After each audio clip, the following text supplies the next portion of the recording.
The last style bender ends Alex Pereira's title reign in style. What's going on, guys? Welcome back to the Stay Waiting Podcast. I'm joined by my co-host Ray. How you doing, man? Sleep deprived. Absolutely sleep deprived, but it was worth it, man. So we moved. What about yourself? You know, I'm feeling the same thing. Sleep deprived. I think that's the best way to basically start the morning off, saying that we're both sleep deprived.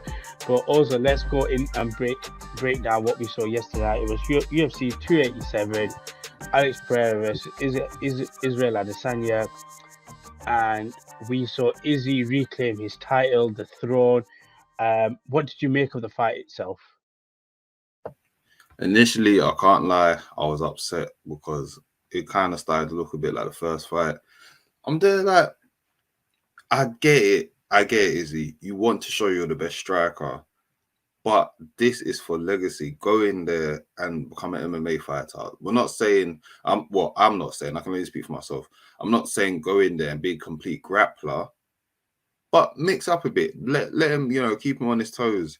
And so straight away you saw Pereira just going at the calf kick straight away, like cash money. And what I liked about Izzy though, what he adapted this round is that he switched to southpaw. But I think orthodox, his leg was getting lit up, and then he switched to southpaw, where his leg, his leg was getting caught quite a bit with the calf kicks, but it weren't as powerful with him being in southpaw and Pereira kicking from orthodox. I think it was like the leg kicks were a bit more. Like he can take them a bit more rather than from the other side, where it's more, he can generate more power to the kick. And then I think, first round was more Pereira, but I guess Izzy was measuring him. And second round, Pereira starts to hunt him down a bit. And I guess that's what Izzy mentioned. I've seen a headline for a press conference. He set up the trap. And I think I messaged so many group chats yesterday about the significant thing that Izzy done was he just stayed in a pocket. He stayed in the pocket and said, listen, I'm him. He stayed there and I said, if you want to swing out, we can swing out. He stayed in the eye of the storm and he fought him. And I think he realized when Pereira does go for the kill, he puts his hands down. At the end of every combo, when he would like fight in the pocket, it was like he would do this overhand right, catch Pereira. It's the same overhand right he caught him in the first fight, in the first round to drop him. And then this time he just had more time to follow up, and then he was out cold. Do you know what? Let's actually go into the actual knockout itself. Was there a sense of complacency with Alex Pereira with the way he went into it, or because I believe it was the leg kick that set it up, or do you think it was a false sense of uh, from Izzy to say that look, I'm more hurt than I actually am type of thing, and then luring him in and then catching him the way he did?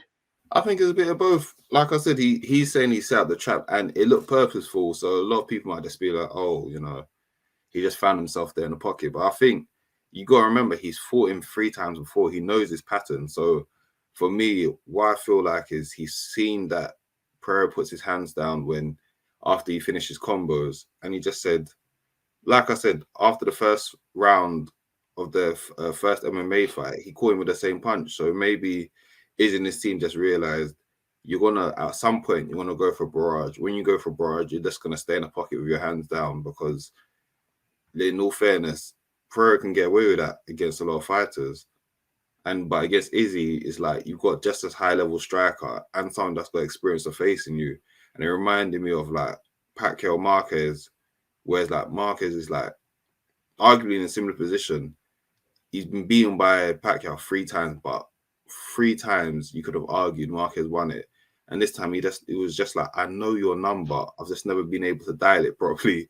This time, that's the best way to. It's like knowing 10 your numbers, and then Izzy and Marquez didn't know the last one. And this time it's like, bam, found the right number. Ironically, both of them overhand right, if I'm correct. And then Izzy, man, what a celebration as well. I was gonna literally just come on to that. Cold. That celebration as well. Was it a bit of a sense of relief, the fact that people were talking on his name a little bit? There was the idea that you can't beat Alex Pereira. You've faced each other multiple times. He's gotten the better of you. Was that as much as a case of saying the way I knocked him out, more, and also a case of a relief, but not showcasing it to everybody as well? I think yeah, it was more of a release because imagine fighting someone 3 times and knowing that in each of the fight I've gotten the best of you, but you found a way to win. That there's very few people that's been in that like Mm. frustrating situation.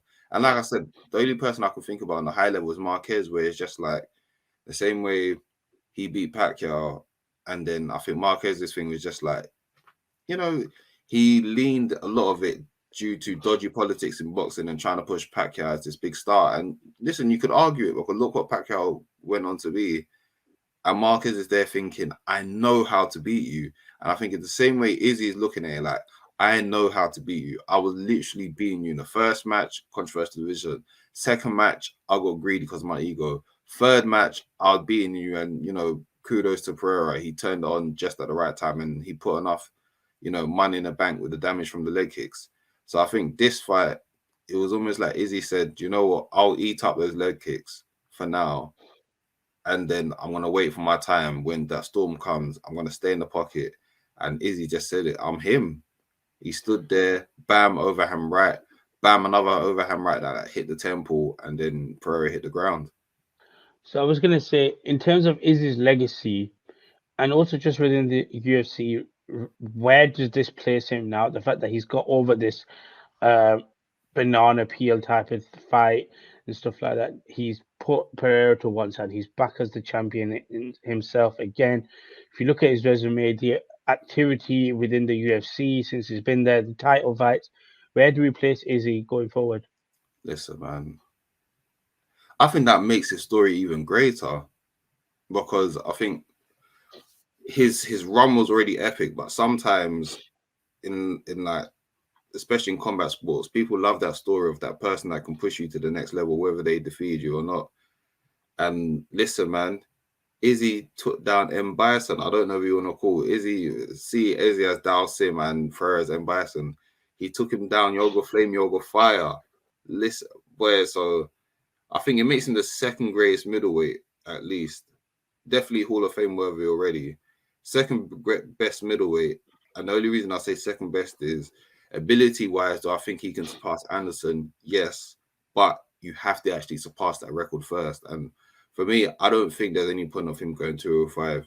There's a new crop of middleweights coming up, whether it be, Hamza, whether it be Bo Nickel, who's saying that he's got the credentials to beat him. Paulo Costa's still there. And I feel like right now they just need to do something to determine who's going to be the next middleweight contender. But what Izzy's done in the short time frame is crazy. Like, is very disrespected.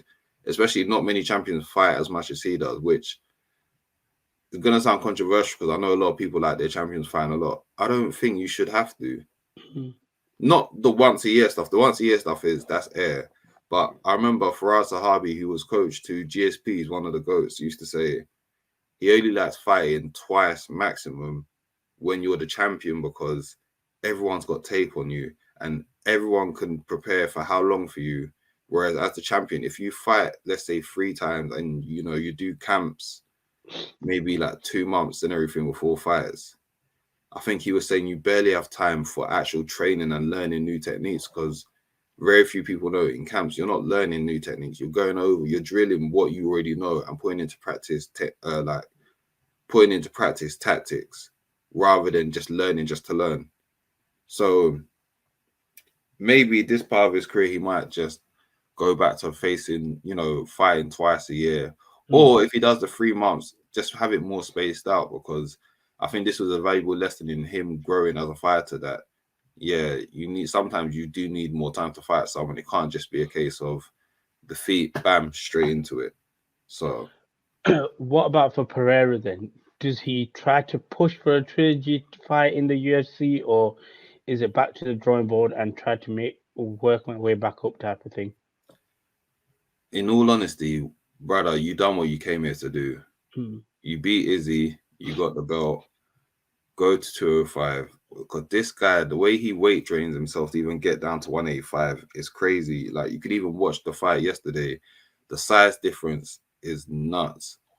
And Izzy's not, I think because of his frame, because he's skinny, Izzy reminds me of NBA players like the Steph Currys and Chris Pauls of the world. These people are not small. They Yeah, just stand next to KD and LeBron, yeah. so they look like they're normal size. It's like, no, they're not. Like, them man are like 6'2" and above. The same way with Izzy, I think he was 6'3" or 6'4", and Pereira still like overshadows him, like M. Bison. So I think M. Bison goes to 205. I even think it will be an epic story if Pereira goes up and then avenges Glover Teixeira and beats Jamal Hill. Because I feel like if Pereira stays at 185, he's not going to get an instant rematch, especially the way this ended in the second round. Pereira would have to fight someone else. And it's not that I doubt his ability, but with age and also with the weight draining, I just think, listen, man, stop torturing your body. You've done what you wanted to do. You've given an epic story. You're going to be a part of UFC history. The fact that what you done with Izzy was amazing. And now, you know, or make an amazing anime like I was referencing before. Listen, the antagonist has now been defeated. Go on your own journey. Same way, remember at the end of Street Fighter, and they got that little loading screen at the end once you clock the game, and then you see like Ryu walking into the Do distance you with know his what's mad? eyes. I've never completed Street Fighter like that. I'm more of a Tekken guy. Listen, I never completed it, but I always saw the clips when my friends used to. I was more of a Soul Calibur. I had Soul Calibur and Oh Dreamcast. yeah. But I feel like I keep on calling him M. Bison in my head. I feel like Pereira should really go up to 205. Yeah, he's gone like. No, I'm not. Why am I getting all these references? He's not even M. Bison. If he goes up to 205, he becomes Sagat. At middleweight, he's M. Bison. When he goes up to 205, he's Sagat. So I hope Sagat goes up to 205 and causes terror. And then Izzy, he's got what Whitaker's on. Here's the techie thing about Whitaker. Whitaker probably needs one more fight before he gets a title shot, only because Izzy's beating him twice, and the second fight wasn't exciting. And I feel like Izzy has Whitaker's number, whereas if Izzy lost, everyone's looking at it like Whitaker would have taken it. It's weird. Sometimes you just have a great fighter's number. So Whitaker's in a weird position because I'm sure the UFC are probably thinking we would rather give Paulo Costa a fight against Izzy again rather than giving Whitaker a trilogy.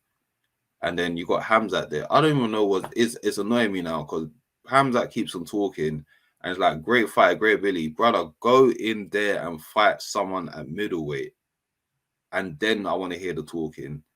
I'm so tired of whenever a title fight happens and then he'll be on Twitter saying, you're next. I'm just like, no, because I'm at this point, are people really eating this up? And I respect Hamzat's skills and everything, and I want to see him tested against the best at middleweight. So, but all this like Leon wins, I'm coming for you, Leon.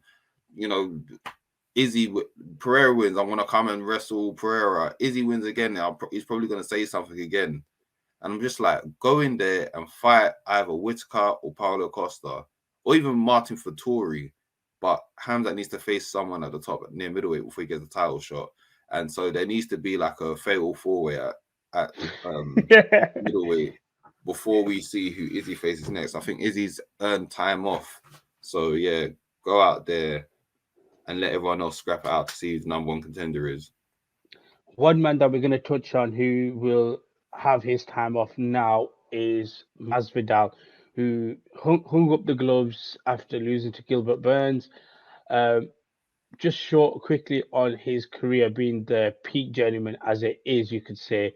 I think it was the Ben Askren knockout that basically put him out there for everybody, getting the title shots with Kamaru Usman, the fights with Colby towards the later end of his career.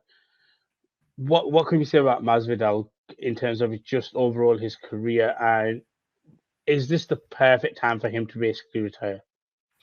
Absolutely. And if you know me, I have been like a big Masvidal fan from years ago. I mean, literally 10 plus years ago, me and my boy, shout out my boy Dan at uni, we used to watch. Masvidal was like vlogging from way back. He was documenting his journey from way back with a guy, a filmmaker called Genghis Khan at the time. I think, what was the series called? Fist. If you can find on YouTube, Fist of Fortunes, you'll find it. And I think it's under Genghis.com Films. Something Miami, and then he had another one. And I alluded to you earlier on about how I knew the Colby and Masvidal beef was real, because if you look at those videos from back in the day, Masvidal wasn't lying when he said Colby was staying at his apartment when, you know, he was an up and comer. So when that started getting sour, I knew it was real, but I digress. It's just such a happy feeling to see the progress, because you saw from back then when Masvidal was at a stage of his career where he was on the up and coming, even though he had so many fights, and then the lifestyle he was living, it was just like nice, you know, like small apartment in Miami. And then he would just be vlogging like the hard work that he puts into it, but it was still entertaining. And then, like you said, that the Darren Till fight, and then what was first? It was Darren Till And then Ben and Askren. Askren, Yeah. and then Nate Diaz. And I was so happy for him to have that streak. And even though he didn't get an actual title, the BMF, well, I feel like was a nice consolation, considering the fact that he garnered that momentum to even have that moment. And yeah, I'm so happy for him. I weren't a fan of him when he done what he done to Leon, because, you know, that's my guy. They're both my guys, but I weren't a fan of that moment. But from what Masvidal's journey was before to where it is now, especially he was at 155, and he was always seen as a guy who was greatly skilled everywhere, but not exceptional anywhere. But it was like at lightweight, he didn't always get to show his potential. So I was happy when he went at welterweight, his skill got him recognized more. And, you know, happy retirement to him. I hope that he had his boxing promotion last week. So I hope he's got enough on his hands to keep him away from the sport, because I don't want to see him back in a good way. And then just quickly on Gilbert Burns, he did call out Leon after the fight, and Leon is kind of in a position where he doesn't want to fight Colby because he doesn't feel like he deserves it, and he was kind of alluding to the winner of this fight gets the shot. Is Yeah. Dana going to give in and give Gilbert Burns the fight, or is he just solely focused on Colby getting this? He's Dana White privilege, man. It's crazy. Colby's getting that fight, man. People are shook for Leon. I think Leon's gonna beat Colby. I've actually got no doubt. I think Leon's gonna beat Colby solidly. But what I think might happen, and it depends if Gilbert wants to take this fight, they might do Gilbert first, Bilal Muhammad in the meantime. I feel like if Gilbert got a finish, it could have been different. But because it was a solid fight, don't get me wrong. And Masvidal's a hard guy to finish, which people don't give him credit for. And I feel like that Gilbert performance was very good, very solid. I like Gilbert Burns, but the UFC are trying to cash out on Colby basically, because they know this shtick can only last for so long. And maybe they're just thinking Leon needs an antagonist to get him over, and this might be it. We'll get him over more anyway. I was gonna say, and also if this happens, if it's in the UK, you got the UK USA a little bit going. I do You've not got want to everything. see this in in an arena. This deserves a stadium. They need to stop playing with Leon. If the fight's gonna happen in the summer, make it a stadium. Whether it's in Villa Park where he wants it, whether it's at Wembley, or whether it's at Cardiff, there needs to be a stadium fight for Leon. Like, this is getting ridiculous. Why is it still at the O2? The O2 that sells out in less than an hour or less than 30 minutes. Why are we still doing the I fights? think it's even less than 30 minutes, bro. I Yeah, can't like, lie. why are we doing the fights at the O2? Like, I don't understand why the UFC ain't realizing they can do a stadium. So we'll see. Yeah.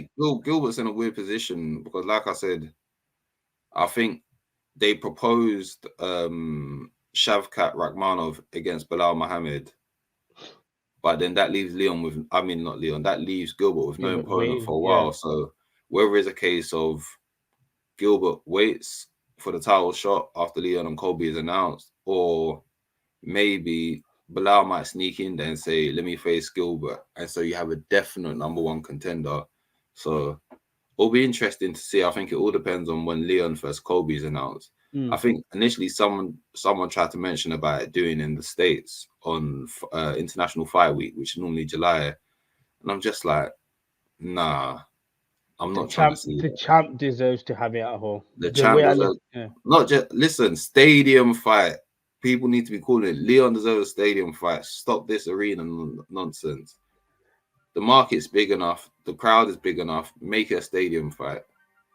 No, I hear that. But with that, we are going to wrap up today's video. If you all enjoyed the content, you know what to do. Drop a like, share, subscribe, and in the comments as well, let us know your views on Izzy going forward, who he should fight next, and also Masvidal as well. Like, give us some of your little memories about Masvidal in the comments below. But as always, we appreciate you jumping on, and as always, guys, man. stay waiting. Peace.